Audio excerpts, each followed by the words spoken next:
The work of Sir Anthony Caro has earned him international recognition and a knighthood. Although he made his reputation with simple, angular steel structures, his work has become more rounded and more architectural in style. And his design for the huge sculpture at Poole is probably the most lyrical yet. It's titled Sea Music, and although essentially abstract, there are echoes of waves, masts and sails. It will stand on the quayside at the top of the High Street and should look something like this. I do love it very much here at Poole. You know, we come over here sometimes on the ferry, and it's beautiful, all the yachts, and it's a lovely harbour, lovely. I could watch the sea forever, just to see it breaking and the different sort of waves and so on, and it seemed to have that. I think my sculpture has got a little more lyrical. Maybe it's, you know, when you get older you're not so spiky, I don't know. The whole project has come about as a result of the Poole Arts Council. It's only 4 years old, but it has ambitions to put works by major artists with Dorset connections throughout the town. Sir Anthony has workshops and studios in London and New York, and a cottage overlooking the sea at St Aldham's Head on the Purbex. Having persuaded him to design the sculpture, Poole Arts had to find £120,000 worth of sponsorship to get it built. We couldn't just imagine just how fortunate we were. Someone of such an international reputation found sufficient time to come down and have a look at Poole. And since then, it's gone from this tiny idea to something which I think is going to be a tremendous significance in marking the evolution of Poole. And of course it has viewing platforms built into it. People will actually be able to walk on and around it as well. Well, I'm very keen that people do enjoy the view like I've enjoyed it, but from higher they'll see more, and then they're sort of walking in among the sculpture. They are separated. I mean, they're not all part of the same structure exactly, but they'll be connected. But you will be walking in among the sculpture and being able to go up onto higher levels and look out to see a different viewpoint. It will not only dominate the quayside, the new sculpture is also intended to represent Poole's new confidence. There's no denying the work's significance in art terms. It's the largest work ever attempted by one of the world's top sculptors, and is probably one of the most ambitious projects of its kind in several decades. It'll be in place by November, when it's to be officially unveiled by the chairman of the Arts Council, Lord Palumbo. I hope that people will take it to their hearts. I hope they will. They'll enjoy it.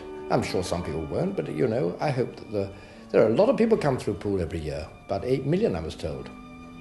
Well, if 6 million like it, I'll be happy.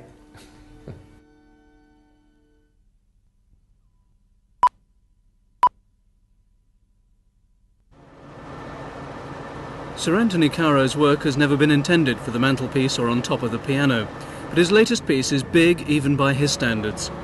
The quayside was closed off as cranes stood ready to move the first part of Sea Music into position. It's taken 2.5 years, 25 tons of steel and £120,000 worth of sponsorship and help to bring this strange assemblage to the site as a watery dawn broke over Poole Harbour. I'm sure Sir Anthony's thinking is going to be a challenge to most people, but I hope it's an exciting one. And I hope that people will see not so much Sir Anthony Caro, but the sculpture itself as being quite an exhilarating piece of Poole from now on. Tom Roberts' efforts to persuade Sir Anthony to design something special for Poole and find the backing to realise that vision doesn't meet with universal approval. I think it looks terrible. It's out of all proportion with what the quay's supposed to represent. Some sort of pagan fertility symbol, I think. It's modern art, it's horrible. It's not going to last very long in the quay, not with all the vandals you get with all the pubs and that along the front. And it's just so out of place. It's just so disgusting. It would be better if it was a dolphin. The dolphin is, of course, the symbol more usually associated with Poole. But the irrepressible artist was not upset by the initial reaction. I'm pleased. As I came around the corner, it looked big, because I've not been used to seeing it there before. There's quite a bit more to go on yet as well. Yes, so there's a lot more to go on. Yes, first of all, there's all the curls to go on it and other things that are going to go on today, and then the walkways come on in about 10 days, so people will be able to get up there, actually. Reaction so far has been mixed. Has it? Yes. What's been said? Well, the usual comment is, what's it meant to be?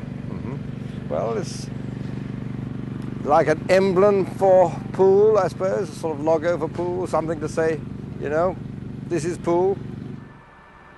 It's going to be here for a long, long time. Do you think people will grow to like it, will become a symbol of the town? Well, that is always the way it happens. You know, at the beginning, if it's any good at all, everybody's going to say, oh, what is that? And perhaps a little shock. After a bit, they get used to it, and then in the end, they can't do without it. And let's hope. Work went on all day to get the various bits of steelwork into place, and it'll be a week or more before all the walkways, staircases and viewing platforms are in place.